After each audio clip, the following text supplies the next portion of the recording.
Selamat malam Bapak Ibu Saudara yang dikasihi Tuhan, kita bersyukur dan kita berterima kasih sebab pada malam hari ini kita bisa bersama-sama beribadah secara online. Namun sebelumnya Bapak Ibu Saudara, saya mengajak kita bersama-sama menaikkan doa pembukaan. Mari kita berdoa. Bapa di surga, kami bersyukur dan kami berterima kasih untuk kesempatan ini, sebab Engkau memberikan kami waktu untuk kembali beribadah secara online.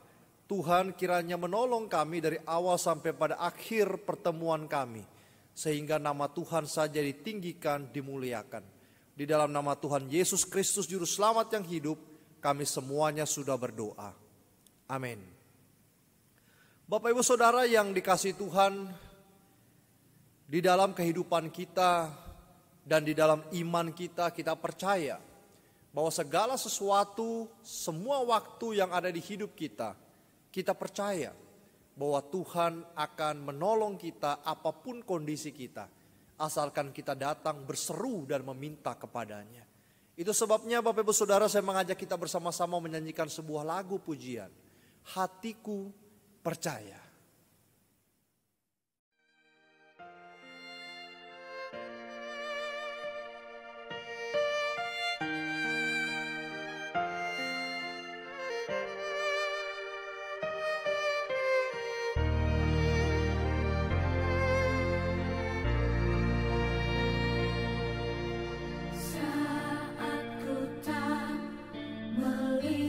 Jalanmu saat ku tak mengerti rencanamu, namun tetap ku pegang janjimu. Pengharapanku hanya padamu. Hatiku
Bapak Ibu Saudara yang diberkati Tuhan, sebelum kita bersama-sama mendengarkan firman Tuhan, saya mengajak kita menyanyikan satu lagu lagi yang menyatakan bahwa kehadiran Tuhan di dalam hidup kita adalah sesuatu yang sangat penting dan pokok sekali.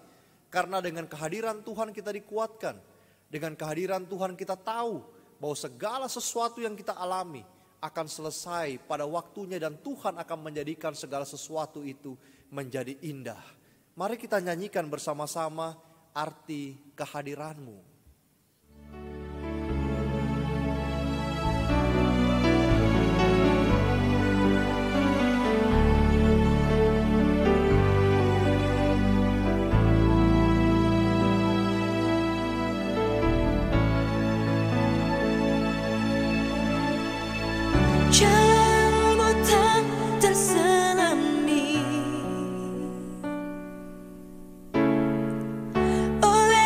Setiap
Bapak Ibu Saudara yang dikasihi Tuhan, kita akan bersama-sama mendengarkan firman Tuhan. Namun sebelumnya saya mengajak kita tundukkan kepala kita dan kita kembali berdoa. Mari kita berdoa. Bapa yang di surga, kami bersyukur dan kami berterima kasih Tuhan untuk kesempatan ini. Sebab Engkau menolong kami untuk kembali bisa mendengarkan firman-Mu. Biarlah Tuhan firman-Mu ini memberikan kami inspirasi dan pengertian bahwa Tuhan yang baik itu adalah Tuhan yang selalu bersama-sama dengan kami. Agar melalui firman ini kami semua dikuatkan. Pakai hamba-Mu ini Tuhan, agar dapat menyampaikan firman-Mu dengan baik. Di dalam nama Tuhan Yesus Kristus Juru Selamat yang hidup, kami semuanya sudah berdoa. Amin. Bapak Ibu Saudara, saya mengajak kita bersama-sama membuka firman Tuhan dari Yohanes pasalnya yang ke-6, ayat 25 sampai ayat 35. Yohanes pasal 6 ayat 25 sampai 35, firman Tuhan berbunyi demikian. Ketika orang banyak menemukan Yesus di seberang laut itu, mereka berkata kepada Yesus, "Rabi, bila mana engkau tiba di sini?" Yesus menjawab mereka, "Aku berkata kepadamu, sesungguhnya kamu mencari aku bukan karena kamu telah melihat tanda-tanda, melainkan karena kamu telah makan roti itu dan kamu kenyang. Bekerjalah bukan untuk makanan yang akan dapat binasa, melainkan untuk makanan yang bertahan sampai kepada hidup yang kekal, yang akan diberikan anak manusia kepadamu. Sebab dialah yang disahkan oleh Bapa Allah dengan materainya." Lalu kata mereka kepada Yesus, "Apakah yang harus kami perbuat supaya kami mengerjakan pekerjaan yang dikehendaki Allah?" Jawab Yesus kepada mereka, "Inilah pekerjaan yang dikehendaki Allah, yaitu hendaklah kamu percaya kepada Dia yang telah mengutus aku." Maka kata mereka kepada Yesus, "Tanda apakah yang engkau perbuat supaya dapat kami melihatnya dan percaya kepadamu? Pekerjaan apakah yang engkau lakukan? Nenek moyang kami telah makan manna di padang gurun seperti ada tertulis, mereka diberinya makan roti dari surga." Maka kata Yesus kepada mereka, "Aku berkata kepadamu, sesungguhnya bukan Musa yang memberikan kamu roti dari surga, melainkan Bapakku yang memberikan kamu roti yang benar dari surga. Karena roti yang dari Allah ialah roti yang turun dari surga dan yang memberi hidup kepada dunia." Maka kata mereka kepadanya, "Tuhan, berikanlah kami roti itu senantiasa." Kata Yesus kepada mereka, "Akulah roti hidup. Barang siapa datang kepadaku, ia percaya kepadaku dan ia tidak akan haus lagi." Bapak Ibu Saudara yang diberkati Tuhan, yang berbahagia adalah mereka yang mendengarkan firman Tuhan, yang menjaganya dan memeliharanya di dalam kehidupannya. Saudara, putus asa adalah sikap atau situasi yang membuat hidup kita seolah-olah tanpa pengharapan atau hope yang biasa kita kenal. Dan Bapak Ibu Saudara tahu bahwa hilangnya pengharapan itu merupakan suatu hal yang begitu sepi dan begitu mengkhawatirkan di dalam kehidupan dunia ini. Karena seseorang yang putus asa tidak lagi mampu melihat ada jalan keluar di depannya. Seorang yang putus asa tidak akan pernah mampu lagi kemudian melihat bahwa hidupnya masih ada jalan dan dia tidak mampu move on. Dan dunia saat ini mengalami hal itu. WHO di dalam penelitiannya mengeluarkan statement bahwa ada 1 orang bunuh diri di dalam setiap detik di dalam dunia ini. Itu yang dicatat oleh CNN Indonesia Selasa tanggal 10 bulan 9 2019. Saudara, rupanya kondisi hati mempengaruhi semangat kita. Itu sebabnya jauh hari Alkitab sudah berkata semangat patah itu mengeringkan tulang. Tapi hati yang gembira itu adalah obat yang manjur. Imun kita akan naik, daya tahan kita akan naik kalau kita merasa aman. Dan untuk aman kita harus punya iman yang belajar untuk mengasihi Tuhan. Dan yang paling pokok dari semua itu adalah belajar trust Him. Belajar percaya kepada Dia. Belajar menggantungkan seluruh hidup kita kepadanya. Saudara, marilah kita melihat ada hal-hal yang perlu saya paparkan, sekurangnya ada 2. Yang pertama adalah kondisi yang lapar secara rohani. Kondisi yang lapar, yang pur secara rohani. Israel pada zaman Yesus, saudara, merupakan kondisi yang sangat memprihatinkan. Oleh karena tidak ada yang mereka dapat banggakan dari diri mereka. Israel adalah bangsa yang terus-menerus dijajah dan kemudian tidak memiliki tanah air sendiri. Tanah tidak punya, mereka hidup dalam penjajahan Romawi yang mana sebelumnya adalah Persia dan Yunani. Jadi orang-orang Israel tidak pernah merasakan kemerdekaan pada dirinya sendiri. Bahkan generasi zaman Yesus pun kemudian kita melihat ketika Yesus turun dalam dunia ini, Israel berada di dalam kungkungan penjajahan Romawi. Ekonomi sulit, menjadi minoritas di negara mereka sendiri. Dan yang paling memperhatikan adalah kondisi rohani mereka yang kering kerontang. Itulah sebabnya ketika Yesus melihat mereka begitu banyak berbondong-bondong datang, seringkali Yesus kemudian mengatakan bukan bahwa mereka seperti domba yang tidak memiliki gembala. Orang Farisi, orang Yahudi, orang imam-imam besar yang mereka kagumi, kebanyakan adalah orang-orang yang mencari pencitraan, tidak mementingkan rohani daripada jemaat yang mereka layani. Saudara, tidak jauh berbeda dengan orang Kristen pada zaman ini bukan? Ke gereja tetapi sebenarnya hatinya banyak yang kosong melompong. Mereka duduk di bangku gereja memuji Tuhan dengan penuh sukacita nampaknya, tetapi hati yang paling dalam itu justru ada kekosongan yang paling kering di situ. Seperti tanah tandus yang tidak bisa menumbuhkan tanaman apalagi berbuah. Banyak sekali orang Kristen pada hari ini sebenarnya berada di dalam kondisi putus asa. Mereka mencari-cari Tuhan tetapi tidak mendapatkannya. Karena apa? Karena pergumulan mereka lebih gede, lebih besar daripada iman mereka kepada Tuhan. Itulah sebabnya Yesus berkata mereka membutuhkan makanan rohani. Banyak orang kaya kelihatannya enak hidupnya saudara, tetapi pikirannya juga begitu pusing, begitu bingung dengan kehidupan ini. Alkitab berkata bukan di dalam perumpamaan-perumpamaan dan pengajaran Yesus, apa arti dari seluruh hartamu kalau malam ini nyawamu diambil daripadamu? Orang kaya berkata, aku akan menimbung seluruh hartaku pada lumbung-lumbung rumahku. Tetapi kalau malam itu nyawanya diambil, untuk apa seluruh hartamu? Bukankah ngengat akan merusaknya? Saudara, di dalam ayat 30 sampai 31 bahkan terus berlanjut sampai 34. Di sini terjadi dialog Bapak Ibu Saudara. Mereka merindukan ada sesuatu yang memuaskan jiwa mereka yang paling dalam. Sehingga mereka berkata kepada Yesus, tanda apakah yang kau perbuat supaya kami bisa melihatnya dan percaya kepadamu? Berarti Bapak Ibu Saudara, ketika mereka berkata Musa waktu dulu memberi makan kepada nenek moyang kami di Israel, hari ini kami masih tetap berada di dalam konteks kelaparan. Artinya apa yang diberi makan secara jasmani itu tidak dapat memuaskan mereka. Mungkin seperti Sakeus Bapak Ibu Saudara, orang pendek, pemimpin yang kaya, orang yang terkenal, dibenci tetapi juga disanjung. Dia tidak mendapatkan kepuasan secara rohani di dalam hidupnya. Itu sebabnya Alkitab mengatakan dia pergi mencari sosok Yesus Kristus, sehingga dia naik di atas pohon itu melihat sukacita itu datangnya dari mana. Dan Paulus pernah berkata bersukacitalah senantiasa. Dan kalau kita melihat konteks daripada Paulus, bukan bersukacita karena dia memiliki segala sesuatu, tetapi justru karena dia memiliki Yesus di dalam hatinya.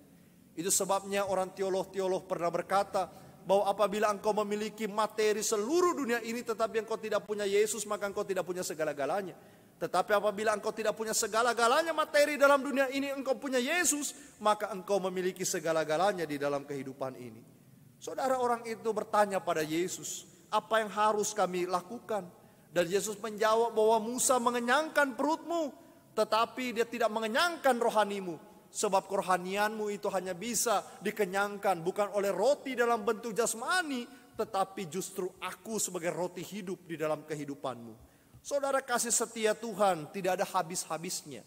Cinta kasih Tuhan seperti air yang mengalir pada sungai-sungai yang tidak pernah kering, yang menuju kepada laut, yang memberikan kita kesegaran secara rohani. Yesus mengatakan, engkau lapar, aku hadir. Marilah datang kepadaku yang letih, lesu dan berbeban berat, aku akan memberikan kelegaan kepadamu. Tetapi berapa banyak orang yang datang pada Yesus di dalam keputusasaannya? Saudara, seringkali kita tidak berani untuk belajar membuka diri kita, membuka hati kita. Kita terburu-buru untuk mendapatkan kesegaran itu, kita tidak bisa sabar berdiam tangan Tuhan ikut campur di dalam hidup kita. Atau ketika kita hendak melepaskan dosa-dosa kita yang begitu banyak dalam pikiran hati kita, kita tidak berani buka hati kita untuk Tuhan. Karena kita malu. Ketika Tuhan masuk dalam hidup kita, dia lihat betapa joroknya kehidupan kita. Apa yang ada di dalam pikiran saudara, apa yang ada di dalam hati saudara, Tuhan semua tahu walaupun kita tidak membukanya itu. Alkitab berkata, apa aku mengetuk pintu rumahmu. Kalau engkau buka pintu rumahmu, aku akan masuk mendapatkanmu dan aku akan makan bersama-sama dengan kamu. Bagus sekali sebuah lukisan yang melukiskan Yesus dari depan pintu rumah mengetuk dan handle pintu hanya bisa dibuka dari dalam. Artinya apa? Yesus tidak akan pernah memaksa masuk di dalam hati dan hidupmu. Kalau engkau tidak mengatakan, Tuhan masuklah di dalam hidupku. Perbaikilah apa yang rusak di dalam hidupku. Tuhan bentuklah hidupku menjadi anakmu, menjadi pribadi yang begitu luar biasa. Pribadi yang disayangi Tuhan. Pribadi yang dilepaskan dengan rantai-rantai kutukan dosa ini. Saudara, orang-orang di dalam gereja belum tentu mengalami hidup baru, bukan? Dan jikalau saudara mendengarkan firman ini sementara saudara sendiri berada di dalam pergulatan masalah saudara, saudara bergumul dengan bayang-bayang kematian dan bayang-bayang kekhawatiran itu, tidak ada jalan keluar kecuali engkau dan saya berpegang percaya pada Tuhan. Arti kehadiran Tuhan yang begitu nyata, hari-hari kita akan terisi dengan kegembiraan yang meluap-luap apabila kita bersama dengan Tuhan. Karena hari ini saudara, banyak orang yang belajar membuka hati mereka, datang pada Yesus. Dan mereka mengatakan, hidupku tidak sama lagi dengan hari kemarin. Hidupku terbebas daripada segala permasalahanku. Masalah yang lain bisa datang kembali. Tetapi kita dikuatkan karena Tuhan beserta dengan kita. Saudara, kondisi putus asa jangan dibiarkan terus-menerus di dalam hidup kita. Hati kosong melompong tanpa damai yang kekal di dalam jiwa manusia, itu akan menggerogoti kerohanian mereka sampai mereka akan menjauh dari Tuhan dan mati di dalam keputusasaan mereka. Putus asa mungkin juga banyak di sekitar saudara dan saya. Kerabat kita, saudara kita, anak kita, suami kita, istri kita mungkin mengalami hal itu. Tugas kita yang Alkitab katakan adalah memberitakan kebaikan, memberitakan Yesus, memberitakan Evangelion itu, Injil itu, kabar baik itu kepada mereka. Supaya mereka bisa mendapatkan sukacita. Saudara, yang kedua, setelah mereka berada di dalam konteks kondisi rohani yang kering dan putus asa, Yesus mendeklarasikan dirinya sebagai bread life, roti hidup itu. Di dalam kondisi kosong, di dalam orang-orang datang mencari Yesus, mereka bertanya pada Yesus arti daripada kedamaian yang sejati itu. Yesus mengatakan dengan mendeklarasikan dirinya, menyatakan identitas dirinya, akulah roti yang hidup. Dan kalau saudara perhatikan benar-benar apa yang Yesus katakan, dia pun pernah mengatakan, akulah air kehidupan itu. Barang siapa yang minum daripada aku, dia tidak haus lagi. Dan barang siapa yang makan daripada aku, dia tidak akan lapar lagi.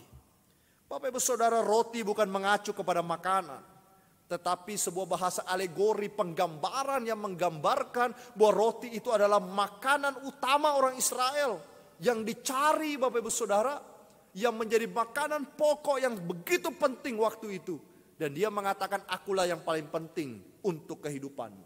Kalau roti jasmani itu mengisi perutmu supaya engkau tidak lapar, dan itu yang engkau cari setiap hari sehingga engkau tahu dengan roti itu engkau tidak akan ambruk dan sakit dan mati, maka akulah roti hidup ini, jikalau aku ada di dalammu, maka engkau tidak akan kelaparan, engkau akan kuat secara rohani dan bisa berdiri dengan bangga sekali. Paulus mengatakan, aku bermegah oleh karena Kristus aku kenal. Saudara, ketika Yesus berkata, aku adalah, kita tahu lanjutannya roti hidup.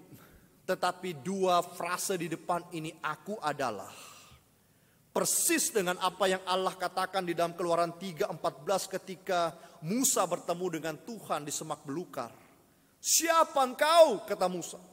Allah berkata, aku adalah ego eimi. Ego eimi, aku adalah. Yang tidak bisa didefinisikan dengan apapun. Sebab dia adalah sesuatu, sosok, pribadi yang engkau dan saya butuhkan. Dia roti hidup. Dia mengatakan dia gembala yang benar, gembala yang sejati. Yang harus dimiliki oleh setiap orang yang haus di dalam dunia ini. Yang berada di dalam putus asanya.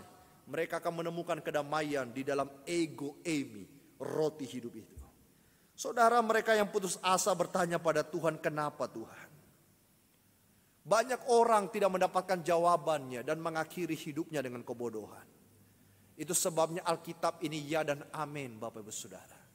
Ya dan amin berarti yang dulu, sekarang, selama-lamanya. Selalu menjawab pertanyaan-pertanyaan yang menggelisahkan hatimu. Ada seorang, Bapak Ibu Saudara, yang sudah mulai putus asa melayani Tuhan. Dia pembagi traktat di kapal-kapal feri, di pelabuhan-pelabuhan. Suatu waktu dia mengatakan kepada Tuhan, Tuhan, saya sudah capek membagi traktat. Tidak ada orang yang berterima kasih pada saya. Dan saya melihat orang yang menerima traktat saya membuang traktat itu di lautan. Dan tidak penting sepertinya traktat-traktat itu.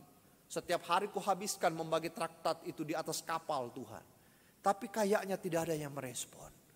Bapak Ibu Saudara, hari itu dia mengambil keputusan untuk berhenti membagi traktat rohani itu. Dan dia pulang menjalani kehidupannya sehari-hari tanpa ada beban di dalam hidupnya. Suatu waktu dia hadir di gereja, dia duduk di gereja. Dan ada satu anggota jemaat yang naik memberi kesaksian pada waktu itu. Anggota jemaat itu berkata begini, beberapa waktu yang lalu saya hendak berangkat ke kota seberang. Di atas sebuah kapal feri saya berada di dalam kondisi putus asa sekali. Saya menangis sama Tuhan dan mengatakan, maafkan saya Tuhan sebagai orang Kristen yang tidak kuat menghadapi tekanan hidup saya. Maka pada saat itu saya berpikir hendak lompat dari kapal itu, mengakhiri hidup saya. Entah dari mana Tuhan berbicara melalui seorang laki-laki yang lusuh, yang membawa ransel hitam di belakang dirinya. Dan mengeluarkan sebuah traktat dan saya menerima traktat itu. Lalu saya membaca traktat itu di kamar itu. Dan saya menangis karena lewat traktat itu Tuhan mengatakan kepada saya bahwa hidupku berharga. Saudara, pembagi traktat yang meninggalkan pelayanannya itu kemudian tertunduk dan menangis. Dia berkata pada Tuhan, Tuhan maafkan saya. Ketika saya tidak tahu bahwa traktat itu berguna dan berespon orang-orang yang ada.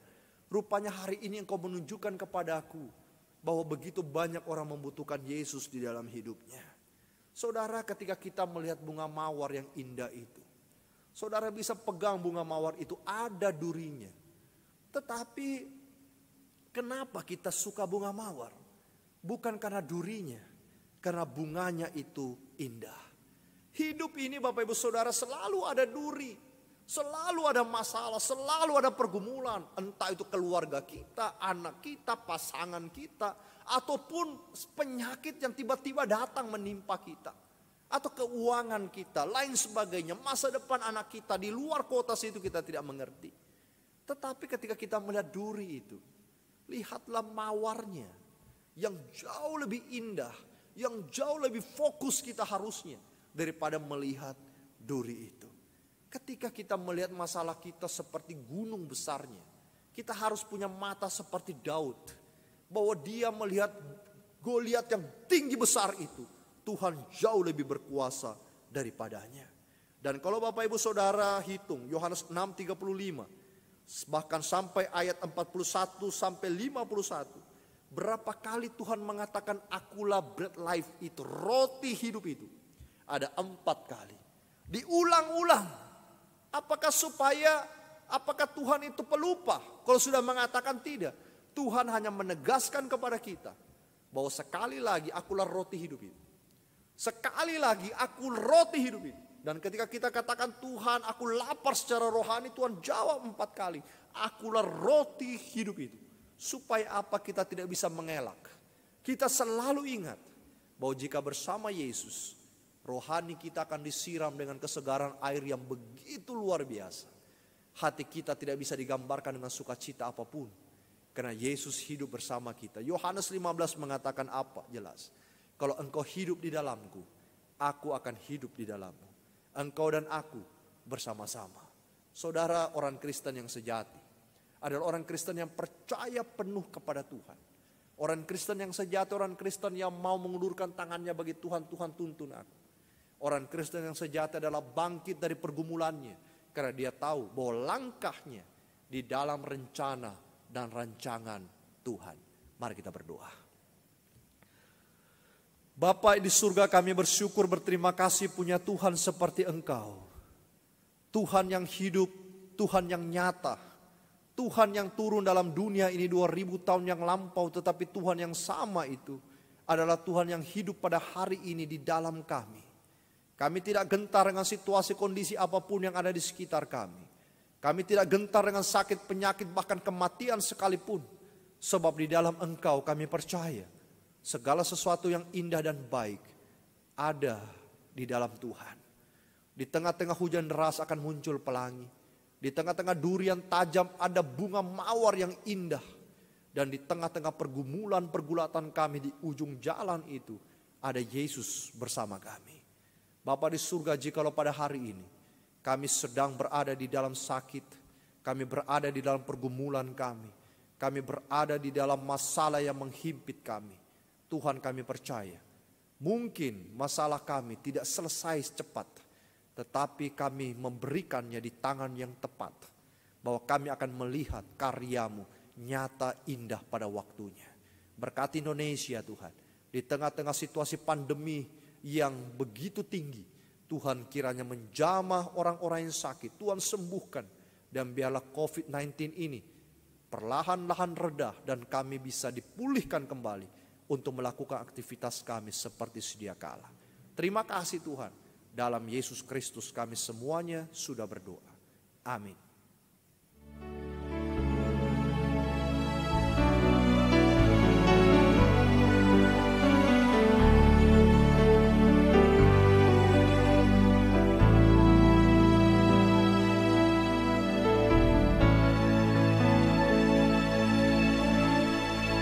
Just